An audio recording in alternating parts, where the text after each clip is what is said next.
All right, so are you ready to dive into Jane Austen's Pride and Prejudice? I am. Great, me too. Yeah. So we're not just skimming the surface here. No. We are going deep Deep dive. into those excerpts you've collected Hmm. to uncover some hidden gems. Yes, and we're going to unravel Austen's social commentary, explore the complexities of her characters, and see why this story still resonates with us centuries later. It's pretty incredible how she does that. Yeah. It's Wow. amazing how Austen uses seemingly simple situations to reveal such profound truths about human nature.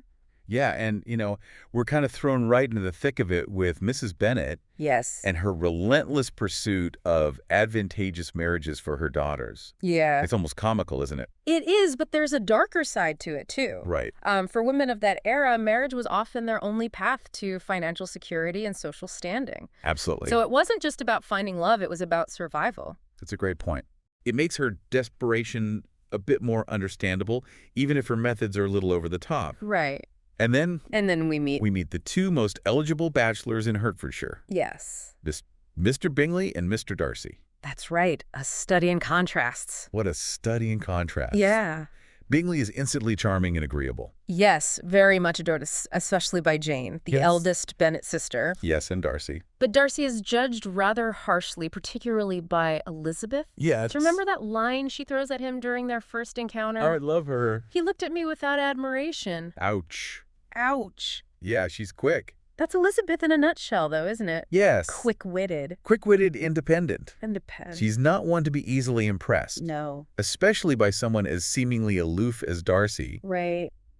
And then there's Wickham, Oh, wow. who enters the scene Yeah. like a knight in shining armor, The knight in shining armor. feeding Elizabeth's prejudice against Darcy with his tales of mistreatment. Right. It's like this tangled web of first impressions and hidden agendas. It really is, and that's where Austen's genius shines through. Oh, yeah. She masterfully lays the groundwork for these misjudgments, Yeah, weaving together those big themes of pride, prejudice, and social class. absolutely. Darcy's pride is evident in his aloofness and initial disdain for Elizabeth's family. He does make some pretty cutting remarks about their lack of connections. He does, and that fuels Elizabeth's prejudice against him. Yes, She's influenced by Wickham's lies, but also by her own social biases. of course. Do you think even without Wickham, Elizabeth would have been so quick to judge Darcy? That's a good question. Yeah. It's hard to say for sure, Mhm. but I do think her pride in her own intelligence and perception makes her more susceptible to Wickham's manipulation. Okay. She's so confident in her ability to read people that she doesn't consider she might be wrong. Okay. Interesting. And it's not just Darcy and Elizabeth. No, it's not. Austen is exploring these themes in other characters too. Yeah. Think about Charlotte Lucas. Yes. She chooses a pragmatic marriage to Mr. Collins, Right. a man who is, to put it mildly, not the most romantic figure. To put it mildly. It always makes me wonder, is Austen suggesting there's a single answer to what makes a good match? Yeah. Or is she challenging us to consider the complexities? Right. After all, Charlotte's motivation for marriage is security and stability, Right. which were very real concerns for women at that time. Exactly. And it makes you question how much have societal pressures and expectations around love and marriage really changed since Austen's time? It does. I mean, are we that different in our pursuit of security and stability? It is definitely something to think about. Yeah. But back to the story. Back to the story. Elizabeth's world is completely shaken when she receives that pivotal letter from Darcy. Yes. It unveils the truth about Wickham painting a very different picture of the man she thought was so charming. Yeah. And it also reveals Darcy's actions in separating Bingley and Jane. Right. Which, from his perspective, were meant to protect his friend. It's fascinating how Austen uses the letter as a narrative device, It is. giving Darcy a voice and forcing Elizabeth to confront her own biases. Yeah, I mean, while the letter does offer a glimpse into Darcy's character, Yes. some might argue his actions were still manipulative. Okay. Do you think he was truly acting in Bingley's best interests? Mm. Or was it more about controlling the situation? That's a great point. It's certainly open to interpretation. Right. Was he being a protective friend, or was it rooted in a sense of social superiority? Yeah. I think Austen deliberately leaves it ambiguous, forcing us to question his motivations along with Elizabeth. And let's not forget, the letter reveals Darcy's own struggle with his feelings for Elizabeth despite her lower social standing. Right. He admits to fighting against his attraction, Yes. which adds another layer of complexity to their relationship. It reveals his internal conflict between his pride and his growing feelings for Elizabeth. Yeah. Showing that he's not as cold and unfeeling as he initially appears. Exactly. The letter really is a turning point in the story, not just for Elizabeth, but for Darcy as well. Yes. It sets the stage for their transformations and the path towards their eventual understanding. It really does. It's a catalyst for both of their journeys of self-discovery. It is. And a turning point in their relationship. Absolutely. But that's a story for our next segment. Okay. Stay tuned as we delve deeper into their transformations and the unraveling of those deeply ingrained prejudices. I can't wait. Me too. All right, see you then. Sounds good. Welcome back to our deep dive into Pride and Prejudice. Yeah. Last time we left off with Elizabeth Right. reeling from Darcy's letter Yeah. and questioning everything she thought she knew. Yeah. It's a real turning point in the story, isn't it? It is. Suddenly, those seemingly charming first impressions are shattered, Yeah. and she's forced to confront her own prejudices. She is, and it's not just about Wickham and Darcy. Right. The whole novel explores those societal pressures, Yes. particularly the limitations placed on women in Austen's time. Absolutely. Take Charlotte Lucas, for instance. Yes, Charlotte. Her decision to marry Mr. Collins. Right. A man who is, let's be honest, Oh, yeah. completely lacking in any romantic appeal. Yeah. Really highlights that. Imagine, listener, being in Charlotte's shoes. Right. Security and social acceptance. Yeah. Romantic fulfillment. Wow. This was the stark reality for many women. Right. A comfortable home was a luxury, not a given. It's a heartbreaking choice, Yeah. but it speaks volumes about the limited options available to women who weren't considered great beauties or didn't have a substantial dowry. Exactly. Charlotte's pragmatism contrasts sharply with Elizabeth's fierce independence. Yes. Remember, Elizabeth flat out refuses to settle for a loveless marriage, Yes, she does. even if it means risking financial instability and social disapproval. She's quite the revolutionary for her time, isn't she? She is. I mean, she stands up to Lady Catherine de Bourgh, Oh, yeah. who represents the pinnacle of wealth and social power. Yes, talk about a David and Goliath situation. It's a powerful moment. It is. Lady Catherine embodies that rigid social hierarchy that Elizabeth challenges. Remember her saying, "A connection with you must disgrace him in the eyes of everybody."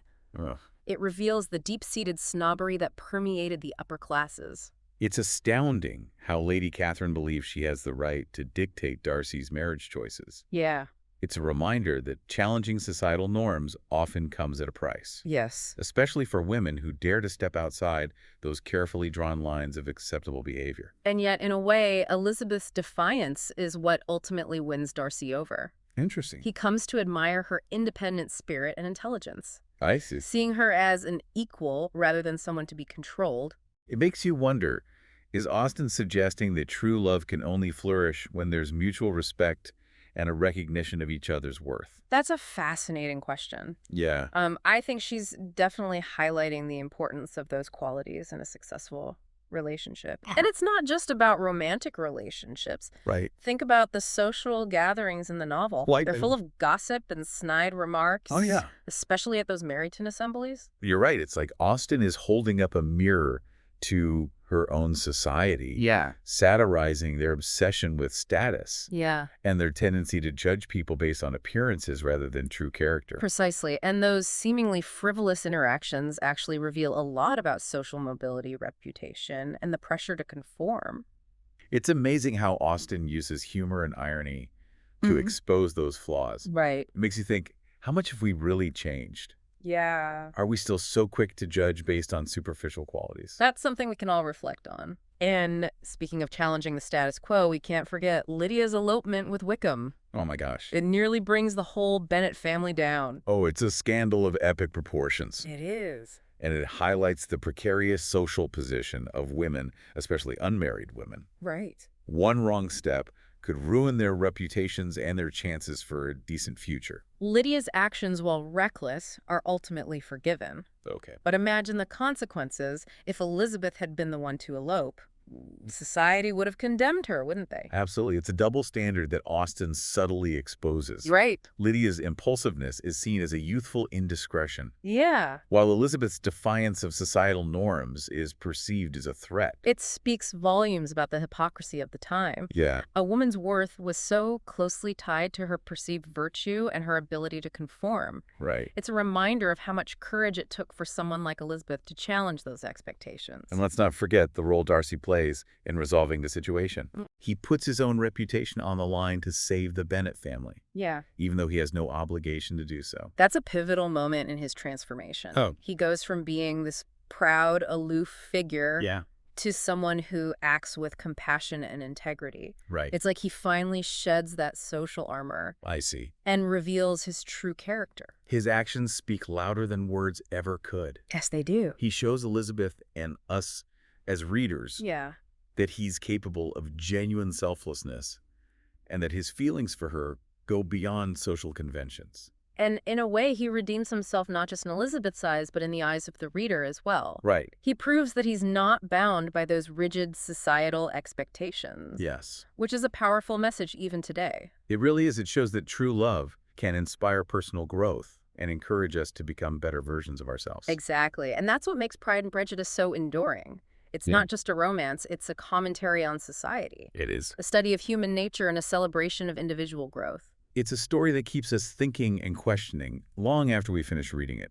It is. Do you think that's why it continues to resonate with readers centuries later? I think so. It speaks to those universal truths about love, prejudice, and the complexities of human relationships. Yeah. And it does it with wit, intelligence, and an understanding of human nature that is simply timeless. It's truly a masterpiece, but we've only scratched the surface of Elizabeth and Darcy's relationship. Right. Let's dive deeper into their journey from those initial sparks of attraction to their ultimate understanding and love in our next segment. Okay. Sounds good. Okay, so we've talked about societal pressures and family dynamics Yeah. and those dramatic twists and turns. Yeah. But I think it's time we circle back to the heart of Pride and Prejudice. Okay. The captivating relationship between Elizabeth and Darcy. Yes. Their journey is anything but straightforward, isn't it? Not at all. It's a slow burn, Yeah. filled with misunderstandings, witty banter. Oh, the banter, I know. And those simmering undercurrents of attraction, they try so hard to deny. Right from the start, they seem determined to clash. Yeah. Almost as if their pride and prejudices act like shields, Yeah. protecting them from any real connection. Right. Their first encounter at the Meryton Assembly is a perfect example. Yes. Elizabeth finds Darcy arrogant and dismissive, Uh-huh. while he views her as beneath his social standing. Of course. It sets the stage for a battle of wits and a clash of personalities. And then you have Wickham, Oh, Wickham. who throws a wrench into everything with his charming facade and his tales of Darcy's alleged cruelty. It's like he plays right into Elizabeth's existing prejudices. He does, and it's fascinating how Austen uses Wickham to highlight the dangers of first impressions Yeah. and the ease with which we can be deceived by appearances. It makes you think, how often do we misjudge people Oh. based on superficial qualities or incomplete information? All the time, I'd say. Yeah. And I think that's part of the reason why Pride and Prejudice continues to resonate with us. It holds up a mirror to our own tendencies to judge and be judged. It's a timeless theme for sure. It is. But back to Elizabeth and Darcy. Their journey towards understanding and love is so compelling because it's not just about overcoming external obstacles. Yeah. It's about confronting their own internal barriers. Absolutely. They both have to go through significant personal transformations Yes. before they can truly see each other. Darcy's letter to Elizabeth is a major turning point in that process. Yes, it is. It's like a crack in his carefully constructed facade, revealing his vulnerability and forcing Elizabeth to confront her own misjudgments. It's such a powerful moment, It is. and it really speaks to the importance of open communication, even when it's painful or difficult. Absolutely. Darcy lays it all out there, Yeah. explaining his actions and revealing his inner struggles. And Elizabeth has to grapple with that. Yeah, She can't simply dismiss him as the arrogant villain anymore. right. She has to acknowledge her own role in misjudging him. And that's not easy for someone as proud and independent as Elizabeth. Not at all. It's a humbling experience for her. Right. And it's through that process of self-reflection that she begins to see Darcy in a new light. It's interesting how Austen portrays their growth as interconnected. Yeah. As Darcy sheds his pride and social prejudices, Right. Elizabeth becomes more open to recognizing his true character. Right. It's not just about one person changing for the other. No. It's about their individual growth fueling their connection. Yes. They inspire each other to become better versions of themselves. And their actions speak volumes. Yeah. We see Darcy putting aside his social standing to help Lydia, Yes. demonstrating a depth of compassion Elizabeth couldn't have imagined before. And we see Elizabeth defending Darcy to her family. Right. Even when they're convinced he's the villain of the story, Yes. it shows how much her perception of him has shifted. Their journey is far from smooth sailing, though. No. Even after they acknowledge their feelings, they still face opposition from those who believe they're mismatched. Lady Catherine de Bourgh's interference is a great example. Oh, yeah. Her attempts to prevent their marriage highlight those rigid social boundaries they dare to cross. But Elizabeth and Darcy refuse to be defined by societal expectations. Right. They choose each other not out of duty or social pressure, but because they recognize a kindred spirit, Yes. a meeting of minds that transcends those superficial barriers. It's a powerful message about the nature of true love. It is. And it speaks to that desire we all have to be seen and appreciated for who we truly are, not for our social standing or our family connections. So what's the takeaway here? Well, Pride and Prejudice is more than just a delightful romance. right. It's a story that challenges us to examine our own biases, Yes. to be open to second chances, and to recognize that true love often blossoms in the most unexpected places. It reminds us that judging a book by its cover or a person by their initial impression can lead to missed opportunities and misjudgments. It encourages us to look beyond the surface, to question our assumptions, and to embrace the possibility of transformation, Yes. both in ourselves and in others. It's a timeless tale that continues to captivate and inspire us, It does. reminding us that love, like life, Yes. is a journey of self-discovery and growth. Absolutely. And on that note, Yeah, I think we've reached the end of our deep dive. I think so too. Thank you so much for joining me on this journey through Pride and Prejudice. It's been a pleasure. I hope you've enjoyed it as much as I have, I have. and that you've come away with a deeper appreciation for this timeless masterpiece. I hope so too. Till next time, happy reading. Happy reading, Shag.